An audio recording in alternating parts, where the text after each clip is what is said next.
Good morning. We are a full house, and I'm so excited that you're all here. I apologize that we didn't have a bigger room. I saw the interest. But first, I want to start and introduce someone who has been wonderful for our organization, and he's going to do the kickoff of this presentation. And this is Tad, and he is here from Engine, and I'm going to turn it over to him. So good morning, everyone. You picked a very popular session, and I think that was a wise decision. My name is Tad Wamister. I'm Senior Director of Partnership Development at Engine. And for those of you who don't know Engine, you have...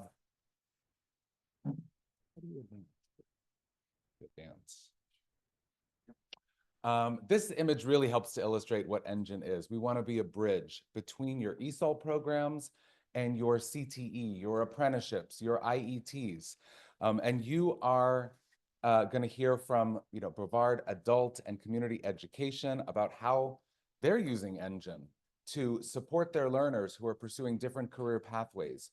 We have content for CDL, for medical assisting, for over 170 different pathways. We just added English for healthcare environmental services. So we can help your learners prepare, set them up for success, know if they're ready for the IETs that you're offering.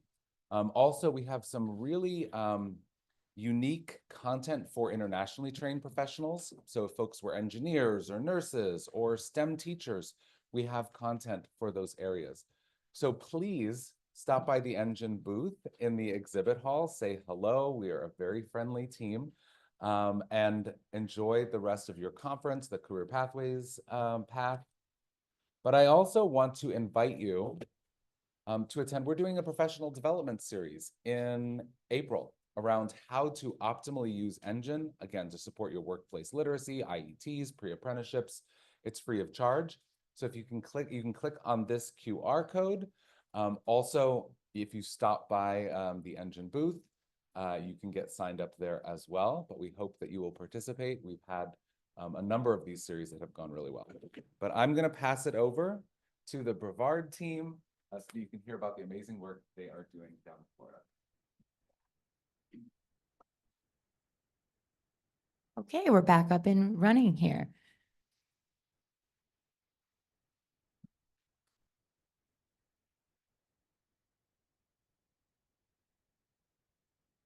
Okay, so we have a hybrid session. So that's, we had a little tech issues this morning, but we're good to go. So if you're at the session, IETs and workforce training, a successful collaboration, you are in the right place.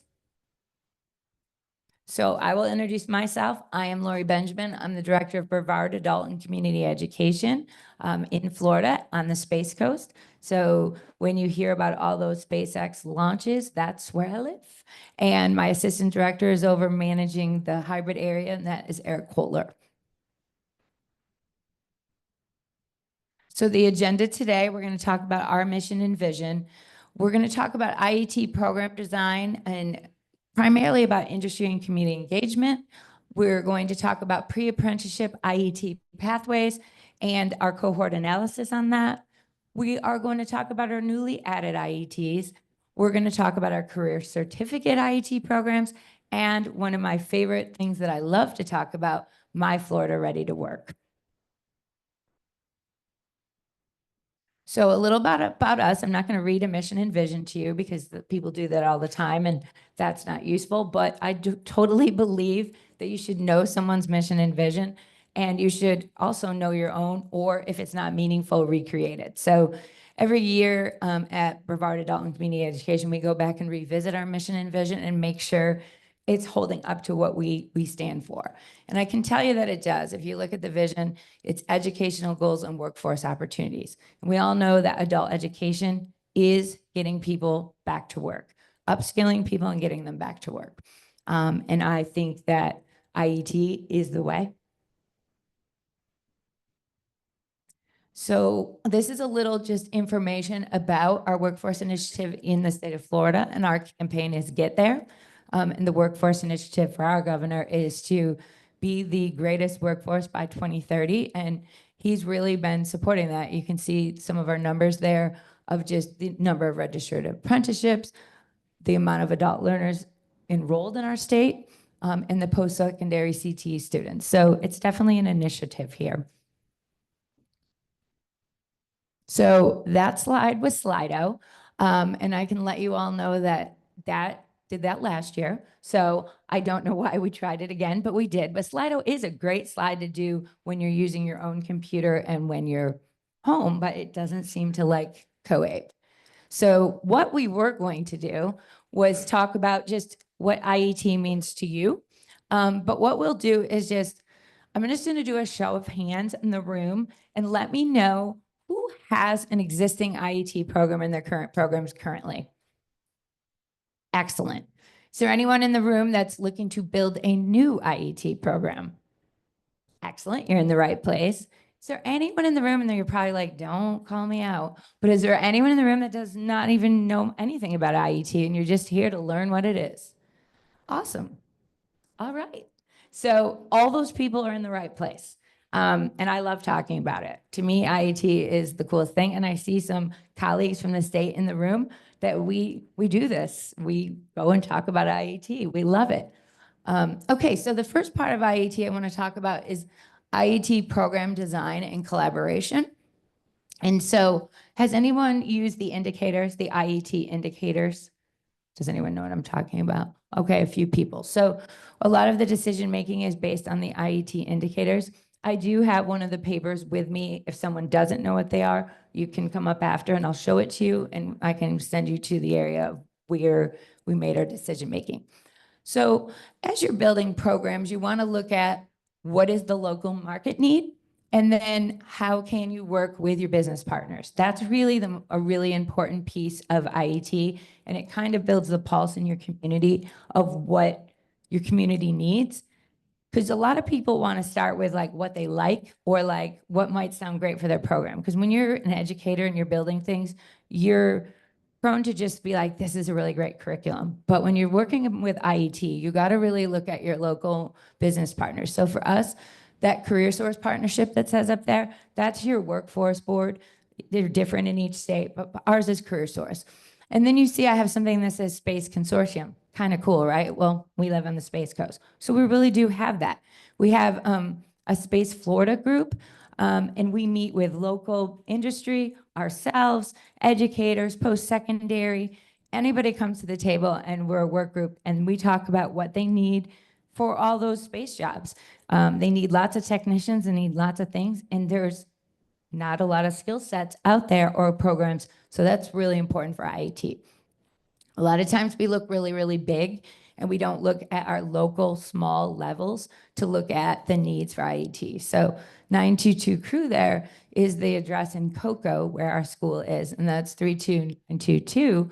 We joined a small consortium back in COVID that started looking at, instead of recreating the wheel, how do we braid funds? How do we work together to meet the needs of the community? And we decided with education. So there you go. You have workforce right there that will build with you. So right now you see a picture that's Operation New Hope. That's for reentry for those that are getting out of in prison system or state prison or our local jails. And we have an IET there in logistics. So we'll talk a little bit about that IET in a few minutes. Family Promise is for up in the top, and that's for our rehoming of families in homelessness. And we run a program there because what best way to get back to your home if you can be in an IET and upskill yourself. Industry partners and MOUs. I was having a lot of conversations last night with people. You need MOUs. These discussions and these friendly decisions over a meal or a conversation that you think you're going to work together and this IET is going to work great and you're going to use their space and everything's awesome. No, you need an MOU. That we learned a lot from that. Career Live. Obviously, today wasn't a good example of it. MOU, Memorandum of Understanding. Absolutely. So Career Live, as I said, today wouldn't be a good example because the technology's been nuts, right? But you have to use technology for what it's worth. And I have about 78 miles from one campus to the next. Brevard is pretty long. So we have something called Career Live to build our IETs. So we bring all local businesses from all over the area to come on the computer. One of my staff, she's actually in the back of the room. She facilitates a discussion with our students on Zoom. They come on, we do some work on it, and we bring in industry partners every week to see what's happening in our programs to help build and support our IETs. We have a pre-apprenticeship committee. Committees are very important. I'm sure you all have them. That's going to build your IETs. Industry guest speakers. The students need to see what the job's going to be besides just doing the work. You have to bring in the real workforce so that they see that there is opportunity, not just the certificate, not just the industry certification, not just the education, but like, is this valid? Like, how am I going to get a job? Local chambers, if you have them, we live in them. We're everywhere. My staff, we have a monthly calendar. If there's an event, everybody has to go. Everyone's out. We are a little nuts, but we're out every night. We're everywhere. We're talking to every person, every business partner. We are not too shameful to ask for anything because that's how your programs are going to grow. And then, of course, our best business partner is our school district. So our adult education program is within the public school system. Many of my colleagues in Florida have the same situation. I know some of you are in community colleges, some of you are in technical colleges, some of you are in state colleges, and some of you may have community-based organizations. But the premise and how you do things really will work for everybody. So you can see some of the pictures here with our collaboration and design. We also do something that's very interesting and unique. I have a manufacturing building that I had built, and you see all these little cute children there, little first graders. So we do field trips at our adult education center. We bus the students in to come learn about our construction trades and learn about our IETs. And by doing that, we also recruit our program. So we send home family literacy with the students, and we put all our brochures in the books and send them home so that people can learn about our program. You can see Mr. Kohler over there. He holds many hats and he runs the machines to show all the students what they do. And you can see I'm running the construction safety session there. So we do that once a month. Just a little idea that I wanted to share. I talked about my career live. So when we do our career live, these books, Career Power, they're and this is no shameless plug. They don't sponsor us. Engine sponsored this session, but New Reader Press. That's where you can get these books. I highly encourage you, if you're looking for something to use with your students for workforce skills that work for all students, these books are excellent. So you can see Career Power Math, Career Power for Writing, Reading, Workplace. I love them. They were primarily written for your language learners, but I will tell you, I use them for my adult high school students. I use them for my language learners. I use them for my GED students. And what happens is, as you can see, there's an assignment every day after the speakers on the Career Live. And then we pair them with employability standards, and then the students do an activity after the Career Live. When we have Career Live on my campus, so that everybody's engaged in learning about our new IETs and new opportunities, all the platforms are closed down and we all lean into these activities. Okay, so this is where you're going to get a little time to talk and a little time to breathe, because you probably think, wow, she talks really, really fast and she just did all this information, but I will slow down if you need me to. And also, this is interactive. I will take questions. It's a little wonky with our friends that are online, but we'll bring the microphone to you. So if you do have a question or you want to share, I may pause you just because I want the audience to hear what you're saying. So what drives your IET design and collaboration? I want you to take the next 4 minutes and share with the people around you. So just talk about what you're doing, what you think would be a good design. And if 4 minutes is too long, we'll stop there. But I do want you to just turn to your elbow partner, maybe the person across from you, and just have a little conversation about IET design and collaboration. And I'm going to pause.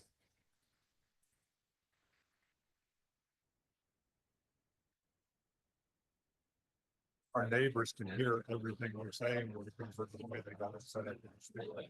I didn't realize. Yeah. Yes. So you're not, Yeah.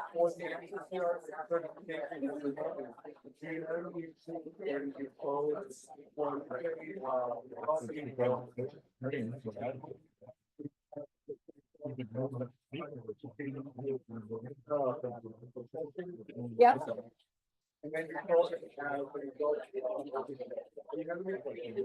We do not. That's actually Scott's.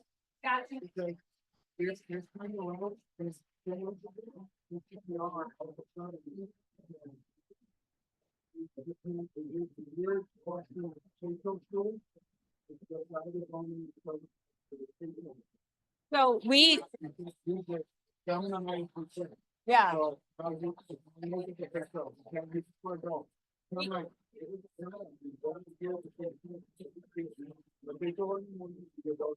Yeah, we don't have that issue now. We're doing it down floor, so we're doing it in the pre-apprenticeship level. But what he does is we are, explain a little bit later, we're pre-apprenticeship standard and we use the NCCR as a curriculum. So when I wrote it, we are ability to and I go back to the state. And then the curriculum is being used. I don't use like the NCCR code.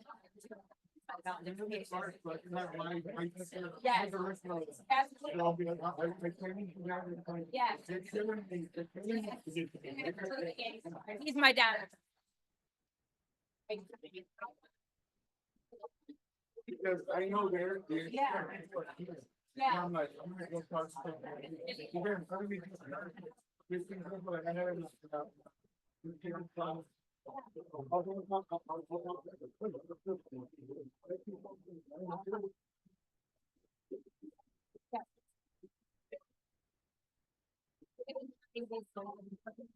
For 200 people. I think we're just there, and I said. honest, there's 100 more people that want to be.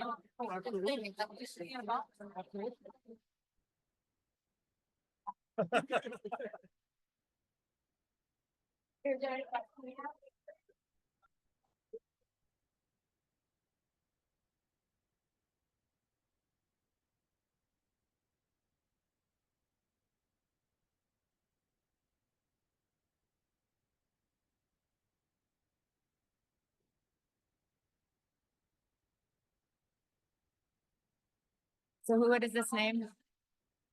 Gustavo. Okay. We have an IET. Okay.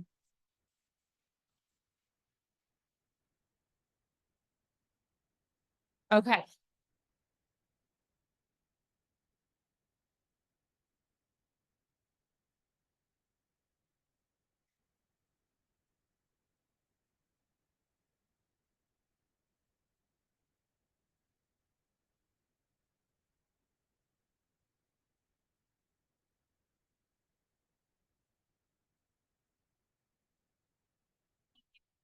I'm so sorry. Pop in. And hey, how are you? So many people had to be turned away. This is B. Yes, but You got 30 seconds. 30 seconds. love to have.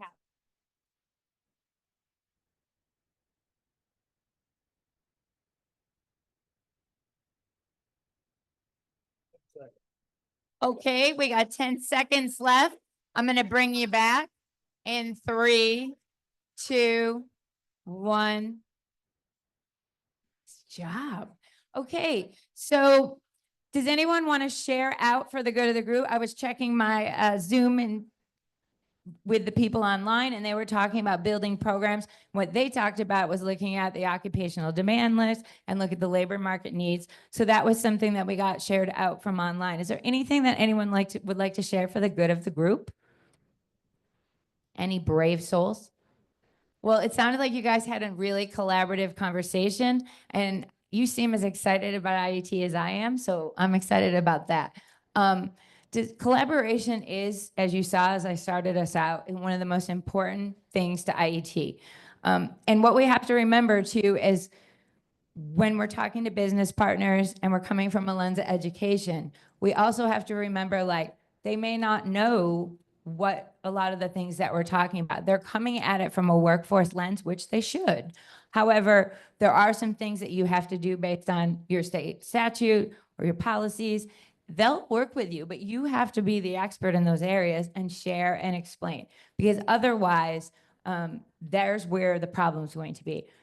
The partnerships don't fall apart because people are trying to be difficult. They fall apart because there's lack of communication and transparency. And so I will tell you, that's something that I pride myself on with my team. I'm like, transparency is very important, and honesty. And sometimes the news isn't positive, and sometimes you have to share it, but you have to be okay to have the hard conversations. So this one says IET. This is, I can't really see it right now, but this is the next program standard, and it's how do we manage our program? So we talked a little bit about some of the things. We do adult education and literacy testing indicators to drive our instruction. So I'm sure you all do too. We use TABE and CASAS as our test for our IETs to indicate. We don't just choose one, we do both. We have industry certifications attached to all of our IETs. In full transparency, not every single one of them would be state approved. I don't know in your states what it is, but ours is called the Master Credential List. And to be able to get funding, your IET industry certification needs to be on a list. I will tell you, I don't worry about that 100%. And that's probably not the norm you will hear from most people, but you're doing what's best for people and you're building programs. This is adult learners. They're people. So yes, you have to have money to fund your programs, but if you spend all your time focused on the data alone and how you're going to get an industry certification, you're not going to have a successful program. You need to be looking at what certs are there. Mix them. Do more than one. Get one that's on the list, but if you see something relevant, then use that too. And where that industry certification area is, that's where we incorporate Engine. Engine being an online platform, it aligns with every single class you can possibly think of in workforce, anything we have. And so Mr. Oktas will look at whatever class I have, he'll incorporate Engine, that'll be embedded into the curriculum, and now the students have more support. It really, really supports English language learners, but it doesn't stop there. We use it for all of our students within our coursework. My Florida Ready to Work, you'll learn about that later. As you're building your IET programs, you know you need employability standards, but you also need soft skills. And everybody thinks they know. Some people call them work ready skills, some people call them soft skills. There's different names and there's different beliefs of what they are. And so for me, I wanted it to be more standardized for our employers. So we went with the company, which is WIN. In Florida, it's called My Florida Ready to Work. And it is great. It's a platform that we've incorporated into our IET, and we know that our students are getting soft skills. You walk away with credentials in the areas of soft skills, academic skills builder, and digital skills. What's the curriculum for My Florida Ready to Work?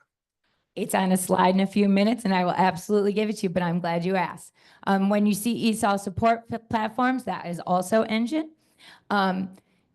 Things that you really have to worry about when you're building IETs is a reduction of barriers, and we all talk about it. Like, how are we going to do this? We're rural, everything's far, or we don't have a space. Student transportation is always a problem. We've kind of looked at student transportation and tried to figure that out. I rented a huge 10-passenger van for the year, and every one of us drives it and picks students up if they need a ride. We take them to their testing. We'll take them to an interview. You have to go above and beyond if you want your programs to work. We have a virtual option. I believe in IET being in person. There's a new program that is virtual that we're doing. But again, if a student has childcare issue or they're sick, then absolutely we're going to Zoom them in. We don't want them to miss their IET class. We're all holding the classes in the community. Sometimes you're going to the community, and you saw that in some of our pictures. The use of industry tests to drive IET remediation, what we mean by that is, it's not a one and done with industry certifications. If they fail, I'm giving them another chance. They're going to take it again. But from those tests, it tells you exactly what you need to remediate so that the students can do better. A lot of times we're just like, everybody failed. Well, what are we going to do it? We're educators and teachers. You wouldn't do that with a kindergarten or first grader. Oh, they can't read. Okay, we're done. No. What do we need to do to get them the certification? It's our job. And then this one we've incorporated. I wanted it longer, in full transparency. It just started this year. But we have PLCs in all our academic areas, but why didn't we have PLCs for IET? So we do have PLCs for IETs, and I'll be honest, they did not go well. So they are currently restructuring them right now because their boss was on the last IET, and it wasn't the best day, because I'll be honest, we're all human, right?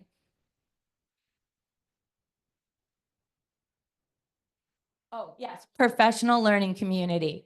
So it can be like a community of practice. There's professional learning community, and then some people call them learning communities. The difference with professional learning community is it's structured, right? So the occupational teachers in it, the IET teachers in it, my curriculum administrators in it, Mr. Kohler's in it as the assistant director. I try not to be in it, but if I'm seeing it's not going in the right way, I will sit in a session. And it is done on Zoom because I have teachers all over. Usually it was the first half hour, but I felt like they weren't organized. So now it is probably going to be in the evenings, a half an hour before class ends. We'll give the students their online platforms to work, and they'll collaborate so that everyone can get together and collaborate and talk about the data, talk about what's going well and what isn't going well. And I think we're going to do it by evenings, like the Monday, Wednesday classes will do it, and then the Tuesday, Thursdays. So that's still a work in progress. And you see our little seahorse down here reading at the bottom. Yes?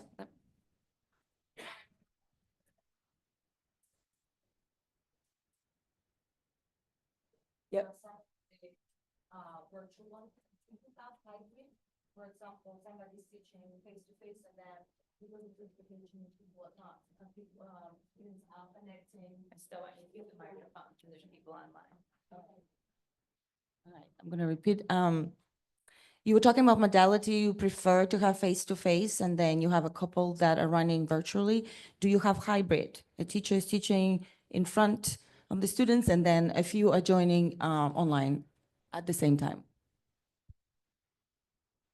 All of my academic classes we call it e-learning, and it is required by all my teachers that the students are allowed to be online and in person, and that's how they've done it since COVID, and it's a requirement. For IET, we do not do it that way, but we do based on it's case by case, because I have been doing data in 5 years, and certain IETs are just not going to be as effective if they're not in person. However, I will tell you one that we are doing online that is working, and the ones that do. But when we're talking about things such as diesel mechanic and construction and automotive, that just, it can happen, but it doesn't work as well. Hopefully I answered your question. The next, our little seahorse down there is for literacy. So that is, if you see us all wearing our shirts, that is our branding. And so just if people didn't know, I always like to share a little fun fact. So the reason that in adult education we're the seahorses is because the seahorse symbolizes resilience. So that was why we chose the seahorse. And obviously we live by the water. So it was just a great pairing.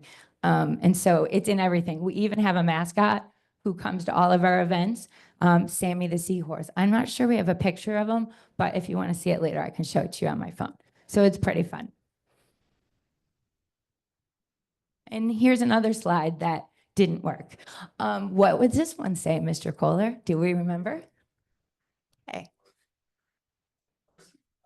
Potential or current barriers in developing IEP programs. Okay, so let's talk about that. What are some potential barriers? Look, you're working for me now. What are some potential current barriers when developing IET programs? I'd like to have a conversation about that. So just turn to the people next to you and talk about what you think are some potential barriers, and then we'll share out. We're only going to do like 1 minute for this, but I think it's important I give you a chance to talk to someone that's near you about it, and then we'll share out. So 1 minute. Okay.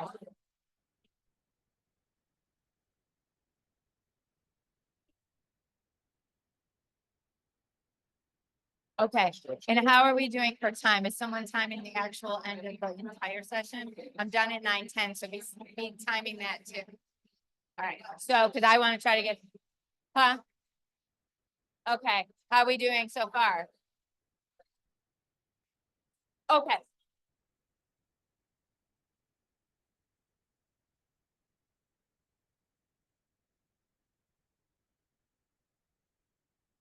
So the conversation we're having right now, anybody that's interested, is we're talking about potential barriers for IET. So. You're welcome. Absolutely welcome to. You can come in wherever you want. I have no problem with it.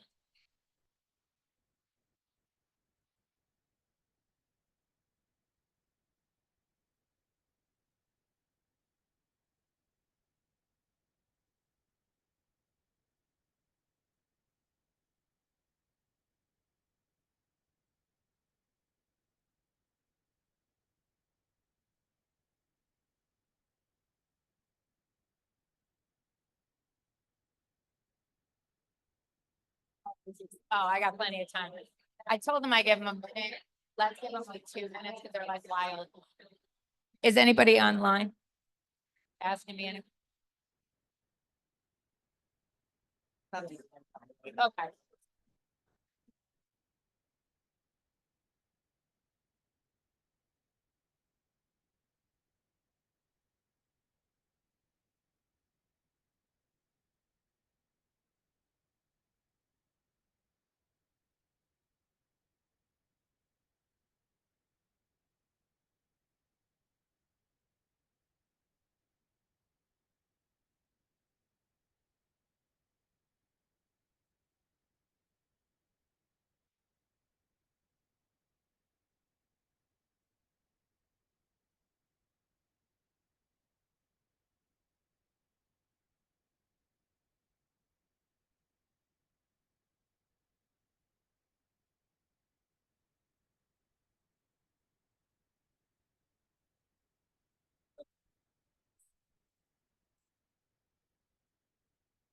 Okay, I'm gonna bring you back in 3, 2, 1, and pause. I like it. All right, so let's talk about what we think some potential barriers are. Anybody want to share out from their group?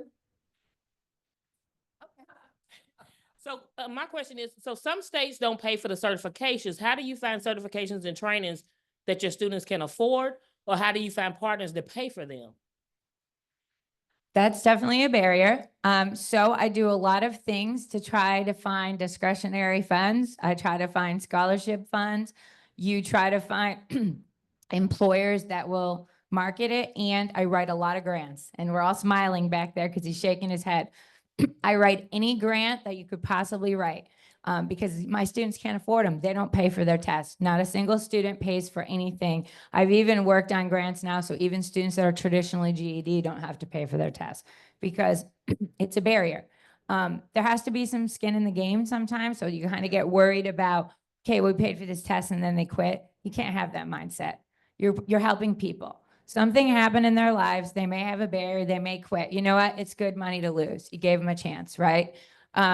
I'm definitely not the person to talk about like, oh, but they're adults. Like, that's not how we treat people. So you absolutely just go to everybody. You go to your chambers, you go to your workforce board, you go to somebody that just wants to make an endowment and give. You would be surprised at the amount of people that don't know where to give money. Went to the Women League of Voters and went and did a presentation for them. They're going to do a scholarship. I went to the Corvette Club. They're now going to do a scholarship. Like when I tell you we're everywhere and go to everyone, that's what you have to do. I am not someone who likes to ask. I wouldn't ask anyone to help me, like let alone ask for money, but it's not for me. It's for my students. Like I am unrelentless when it comes to my students. One of the things I say all the time is I'm unapologetic for students. And so people say that to me. So if you take that mindset, you'll get for your industry certs. Does anyone else have a chair out of something that's a barrier that they'd like to share?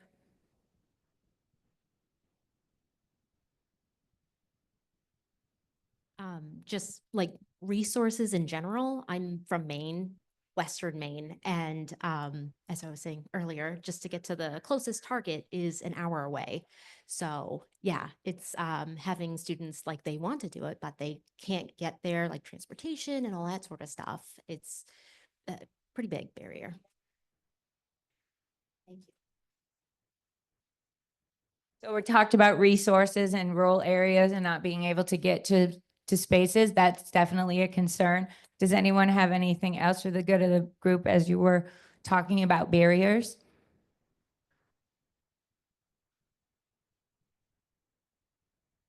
So some of our online barriers where student retention, transportation is a pretty common course on here too, as well as just finding partners and enrolling process of new students. Excellent. And please understand, we have all these barriers. That's why I put it there.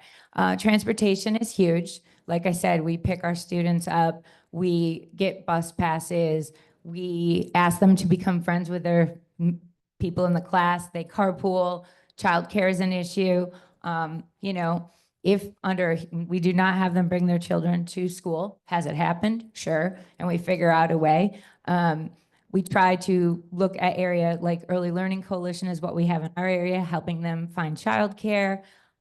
Just thinking outside of the box and being kind, but going to them and having remote locations, maybe just for the educational side of it, and then figuring out a way to do the hands-on at another time has been successful for us as well. So now to my favorite part of my job. The pre-apprenticeship IET pathways.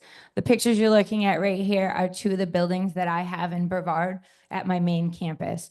The one to the right was the first building. It was not built. It was half on the floor in 2020 when I became the director of adult education. The previous director had gotten appropriation for the state. When I tell you, how do you get money? You go to your state. And again, yes, you have grants, but you can also, if you have a plan, there's workforce money and you can ask for it, but you have to have a plan. So we built this building and it is our construction building. We named the building after a gentleman in the community who worked in automotive his entire life and helped so many students get cars. And every community member had a story about him. So I went through the entire community and I had town halls and community forums to ask who they wanted the building named after. And so we named the building Johnny Fred Bailey Senior Career Center for Career Advancement. And so that's another thing if you're looking for buy-in. Don't just name buildings. Make sure it's meaningful and it's something that the community wants. So we named that building. And then you see on the right, your left, Career Advancement Center. That is my next appropriation I got in 2023. I wrote my own appropriation because I thought, well, if he can do it, I can. And I'll also let you know that you don't have to know anything about that stuff to do it. You just have to do the paperwork, have a dream. There were 4 of us that sat in a room, wrote an appropriation for $3.6 million, and I got every single dollar. And I built this building for diesel, mechanic, and automotive. And what you can't see to the left is that I reimagined my middle school track into a commercial driver's license facility. And so there wasn't any in our community, and there was a need, and people kept saying, what about truck drivers? What about CDL? What about CDL? So I built one because there wasn't one there. And my team worked with me, and it's so cool. And we haven't opened our first driving yet. My friend way in the back there in Palm Beach, I went down and saw all his programs. That's the other thing. Adult education, I'm sure you guys are the same in the rest of the states. Collaborate. Everybody's your friend. Nobody's stealing from you. Share everything. We share everything. My friend in the back helped me with my healthcare program. We all work together. And because we all care about what happens to students. So you can see the programs that I have: construction, SolidWorks, cybersecurity, logistics, telecommunication technician. What that is, that's broadband. It's the big towers for your cell phones. That is a pre-apprenticeship program. And then the truck driver heavy for the truck driving program. So those are all pre-apprenticeship program IETs. I was just going to see, does anyone know what SolidWorks is? The question that you can to the group online, they're asked what SolidWorks was. SolidWorks is advanced manufacturing. So if you look at what I chose there, back to what I talk about, you have to be intentional. I chose everything around the manufacturing continuum because in our area, which seems weird where we are, but not really, with the Space Center and the technicians, everything manufacturing is super important. Plus, we're right at a port, right? So logistics, it's like, how do you get stuff from one place to another? And in 2020, we were completely shut down, and we have a port in Tampa and a port in Port Canaveral where we live. And so that is right across the street, two ports. They need truck drivers. They need to move equipment. Advanced manufacturing is important for any kind of industry and construction because before you're going to do a sheet metal erector or pipe fitting, it costs a lot of money to cut things wrong. So if you can render it in a 3D drawing, then you're able to be more ready for the position. Question?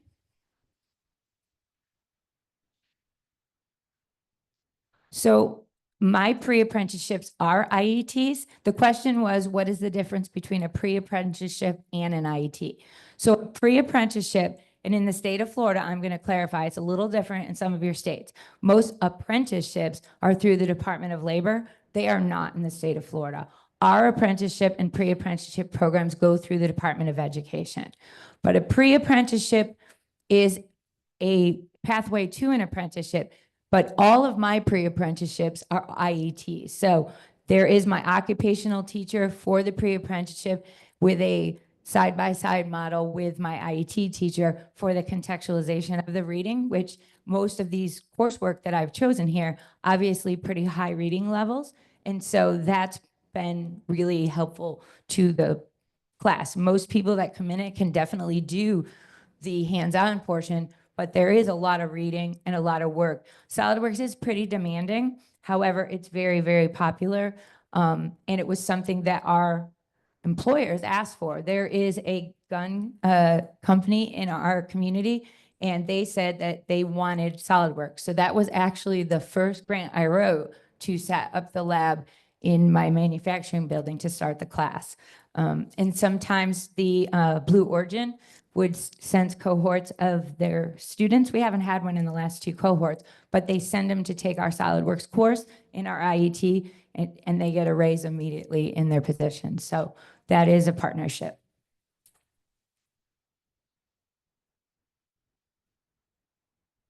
So you asked about SolidWorks. It was perfect. There's a picture of it. There's Mr. Reyes teaching. Best teachers you can find if you are in a K-12 setting. Absolutely take your teachers from the K-12 setting that may teach it during the day. He teaches SolidWorks during the day, and he comes and teaches SolidWorks for me 2 nights a week. The greatest thing about our organization is that everybody has buy-in. I had an intern that I hired from K-12, and she was in SolidWorks, and she went to her teacher and said, Mr. Reyes, you have to go work for Miss Benjamin. You have to make the SolidWorks class like it is for us. And he came over and he took the job. We've had him for 2 years. So the certifications that they get are the CSWA. They get CPT, which is the Certified Production Technician. They do my Florida Ready to Work in every single IET class, and it is a requirement. They must get their credentials for the soft skills before they do their industry certifications to complete the course. 160 hours, and you can see what it meets the demands of the CNC, DNC machines, and we do have them in our manufacturing building. So I'm very upfront. I told you about transparency. You'll look at my data and be like, she's saying all this stuff. It's not good. It is good, and there's a story, because data tells a story. And also understand that if you only pay attention to quantitative data and not qualitative as well, you're doing your school a disservice as well. So here's what happened. August 2021, I wrote a grant. We got the SolidWorks program, and I partnered with the state college. And so they used our lab. We built the lab. They gave us the teacher. Half the class was state college students, and half the class was my IET students. And they were all in the same class together, and they merged. So that year, we started with about 11. I have 5 enrolled at that time. We started with 11, only 5 stayed enrolled because it was difficult. 2 program completers, and we did get the 4 industry certifications, so we're pretty happy. But you can see as you go along, that class stays very small. And so I want to explain that to you too. It does not mean you don't have a successful IET program if it's small. If you're getting completers and people are getting back to work and they're getting a certification, then you're doing well. Because somebody over there in Maine who might not have a lot of space, or you're rural and you're only one there, you're like, I can never have an IET program because I can't have 150 people in it. Either can I. My program is very vast, but these people got jobs. And so I help people, and so do you. So some of you may have huge, vast, wonderful programs, and I'm excited for you. And some of you might have small programs. But if you have a student in your program, and that's my rule, if one student enrolls and they stay, the cohort runs.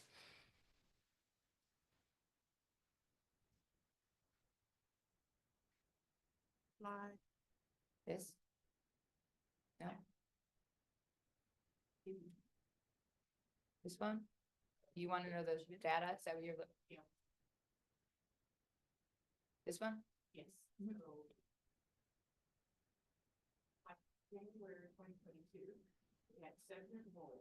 Uh-huh. Mm-hmm.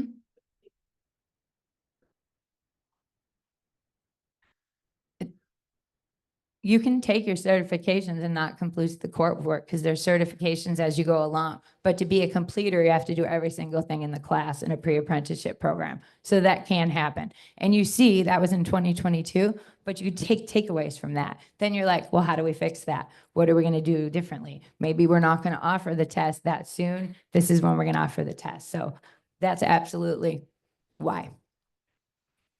Okay, so yes, and we also do that. It may look weird too, because if somebody was in the 2021 cohort and they weren't a completer, then we roll them over into the 2022. And so then they may only need the test or they may need something which can also skew the numbers. Thank you. So the other construction pre-apprenticeship was our first pre-apprenticeship. That's my favorite one. This was my favorite cohort. You're not supposed to have favorites, but I did. This group was awesome. They were last April, and I said to them, you need to be recruitment and retention for me. And they said, Miss B, we got you. And so we gave them the hard hats with their B's on it, and they got to take their construction aprons. Those were their gifts when they finished, and they were super proud to do this picture in their lab. And that class, Mr. Kohler, he's in the picture with them, because the other thing is, if I can't get a teacher, then somebody on my campus is going to figure out the certification. Everybody does it. Everybody teaches. So Mr. Kohler taught part of that year because our teacher left. So that has been very successful. They get a lot of certifications. We use the NCCR core. They get CPR. They learn about AED. They get first aid. OSHA 10. You see CPT. We have CPT in this class in construction as well as in the SolidWorks that you just heard about. You continue to see My Florida Ready to Work. And so that one is 185 hours. That's our longest class.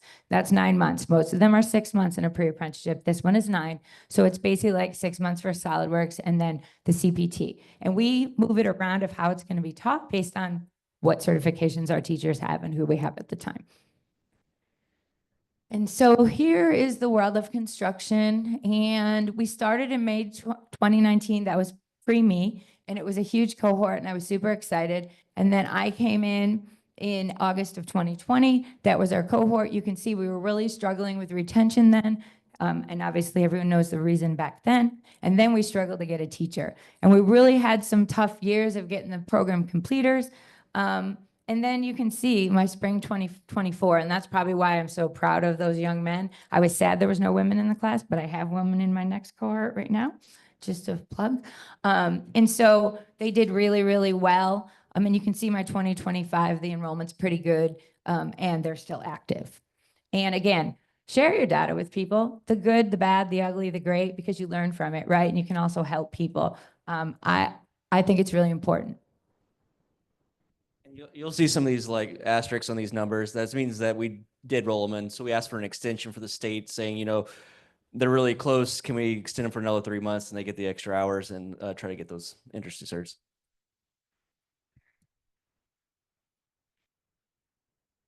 So cybersecurity, the Space Coast was allowed to get a grant one year from our state that was only specific to our area.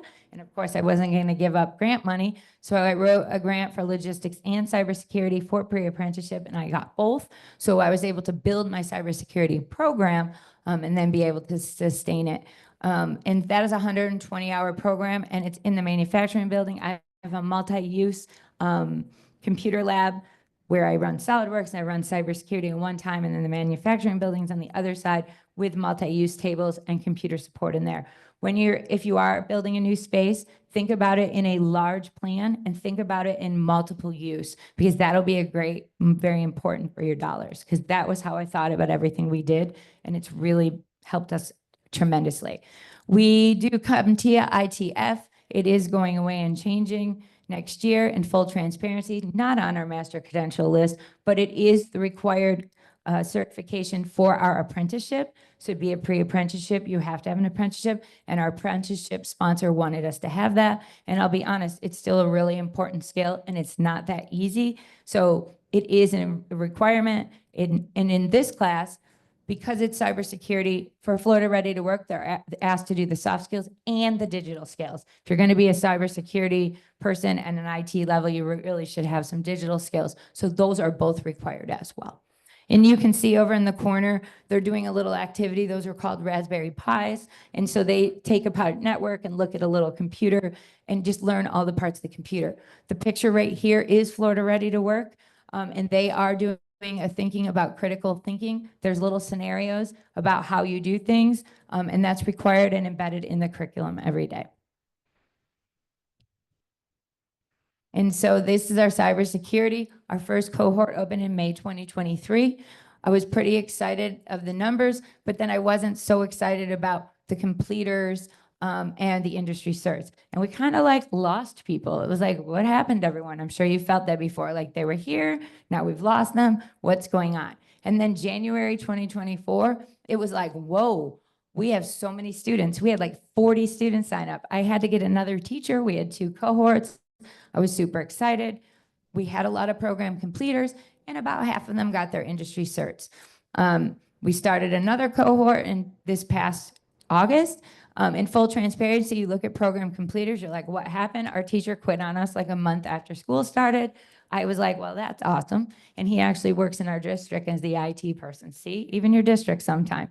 However, our student that had graduated the year before, I had hired as our clerk in adult education. And so I said to him, I need you to go in the class. And you passed your cert. You need to hold this class until we get a teacher. And he stayed, and we got a teacher, and he worked as the IA with the teacher through the cohort. And now we've been blessed, as you see, December 2024, with a new teacher who has like 35 years of cybersecurity experience, and he loves the class.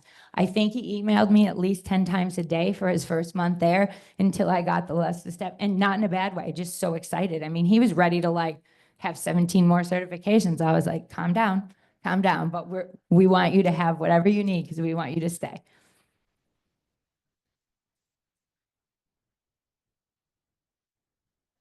How was for you, I don't know if you found jobs for those students. How was it challenging for you? Because it's big for me.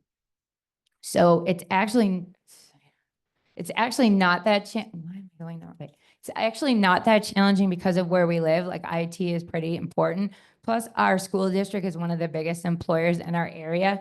And to get an IET, to get an IT position, there's a lot of entry-level positions in that area. So they have that opportunity. However, most of our students are interested in going into the apprenticeship program and actually just find out what other jobs there are. There's only one apprenticeship for cybersecurity in the state of Florida, and it falls under the healthcare sector.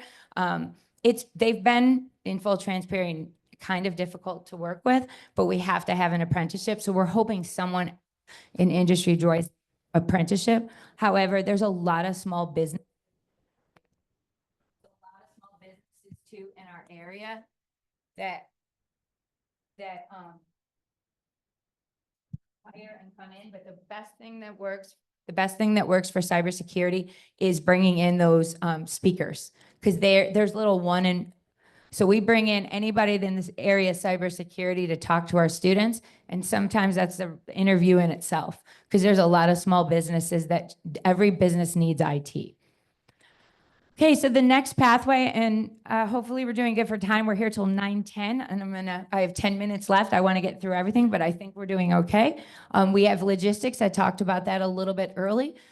And that one we built just because we are in an area that we move goods all the time, and that's warehouse management. We have a huge, many of you may have that, with a huge Amazon distribution station.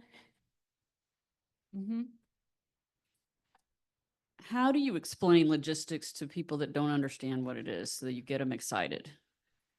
I get them excited because I say to them, hey, do you get that box on your porch every single day like I do when you are bored and you buy lots of things you don't need? That's Amazon. And how do you think it got there? And we have a huge conversation about it.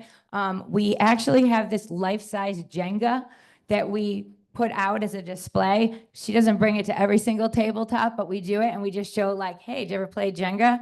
And you got to have things packed perfectly or the whole thing is going to go flying on the ground.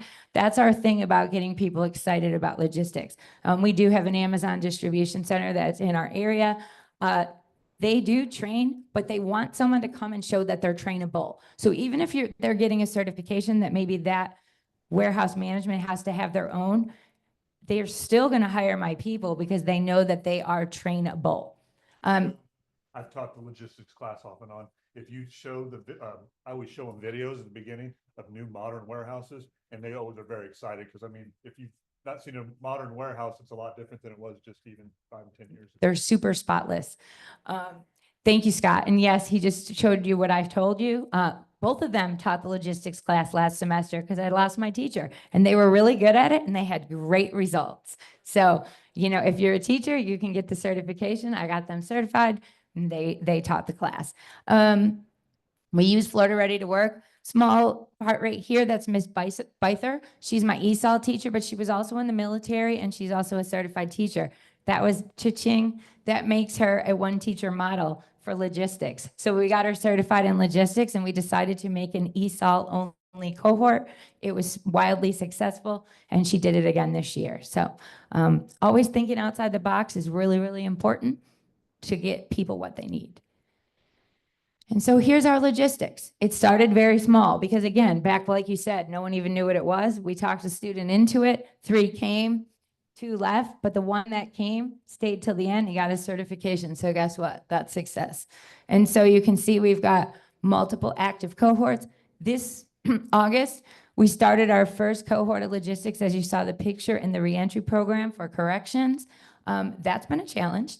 We did start with 17 students. You can see that they easily disappear. They were all IT. We have 3, but Mr. Kohler is actively looking to find them and retest them. And we call them all the time. And we do stalk our students. We absolutely do, in a good stalking way. We call them, we find them, we go to their house. I call them. They get the list, the 3-day list, the 6-day list. They're like, oh gosh, Miss Benjamin. And then they're so happy to hear from me. And then they come back.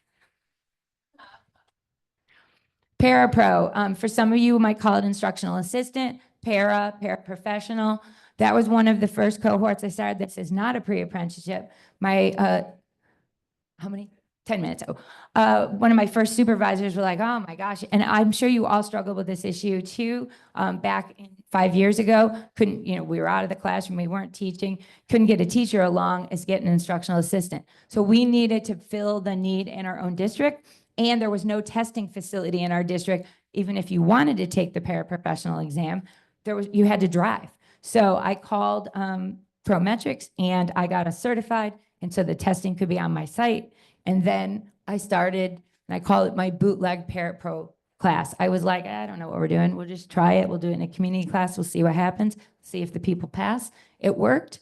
So then we partnered with Board, and they write some micro-credentialing. They're in Indiana.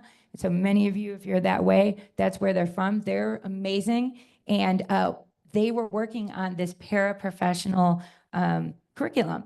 When I met them in 2020, one in St. Petersburg. I was in a session just talking like I am. And he said, can I talk to you with that idea? And so he brought his whole team to Florida and asked me what needed to be in the curriculum. And I told him, and he built it that way. And we've used it ever since. So it's super cool. One of my colleagues in the back chatted it for a while too, and then they perfected it to what works for them.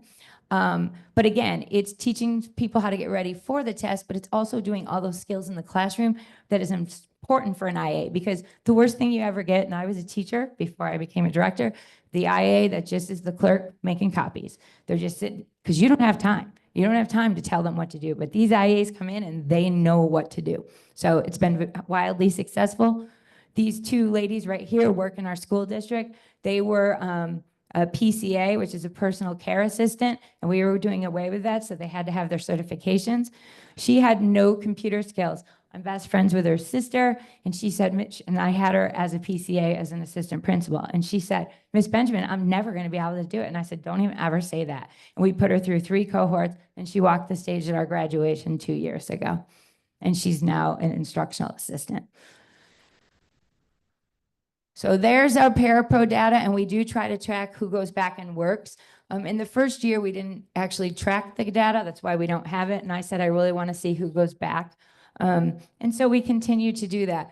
In full transparency, this fall, I put a new teacher in charge of parapro, and that's all you got to do. If you put the wrong person in the seat, you get those results. So we've regrouped, and we're doing pretty good right now getting people back to passing. We also run the testing center for anybody in the community that needs to come in, and we do it for a school district as well. Newly added IETs, the healthcare, thanks to my friend in the back. We've had our first healthcare cohort that started in the fall, and we use the healthcare standards to teach ESOL. And that's what we did. And then my students, once they feel they're ready, because they're using the healthcare standards, they challenge the test in our state, and then they can get their CNA. Currently, of that cohort, 3 students are now a CNA from learning their ESOL. So super proud of that initiative. And we can bridge you to your home health aide. The thing that we just started 2.5 weeks ago was pharmacy tech. You in Maine, you can do pharmacy tech if you don't already do it. That one is completely online through Aztec. Again, I don't know if they're here, but if you're here, you can talk to them about pharmacy tech. And we have how many in the cohort right now? 5 in pharmacy tech. So we bought 10 licenses to try it out. And so we are doing pharmacy tech right now as an IET. That one is fully computer on, but we have a teacher. So Miss Byther, that was a logistics teacher. She's finished her logistics, so she is teaching pharmacy tech right now. Automotive, we have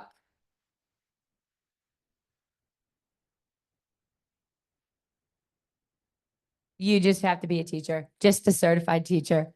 Yep. The automotive 1 and 2 right now, that's in one of our schools in the area. I can't wait till it comes home. It'll be home in August, but the cohort's running right now. That's our newly created IET. We made an IET for every single ASE certification because it's what they need. So we have 5 minutes left. You can see the certifications they get. We still do Florida Ready to Work. We also will be opening diesel mechanic. And there is Florida Ready to Work. You've heard me say it thousands and thousands of times. Get with the wind companies, see what they use in your state. You won't be sorry. It's super great. And I am actually speaking on that panel today at 4:50 with the Credential Council. And I don't know what room it is, but at 4:50, if you read anything about wind, that is where I will be talking more about what I do with Florida Ready to Work. It's state funded in our state. And so free to us, free to use, and it's really great too. We earn money for every single certificate that is unrestricted that I can put back in my program. You heard about employability skills, soft skills, and digital skills. Also explained to you that students, there are students in my school that don't do IET, but they know. All of my students in GED and adult high school are required to get the employability skills before they sit for the GED test or before I sign their transcript to graduate. They have to show me that they have their Florida Ready to Work credential. Is that it? All right, that's time. That's a little bit of our data for Florida Ready to Work from last June until now. And thank you for attending. If you have questions, please scan the QR code. I'm going to be in Cumberland J at 4:50 if you want to learn more about Florida Ready to Work and the WIN group. 3:50? 3:50. Okay, 3:50. Thank you, but I will be there. Yeah, 3:50.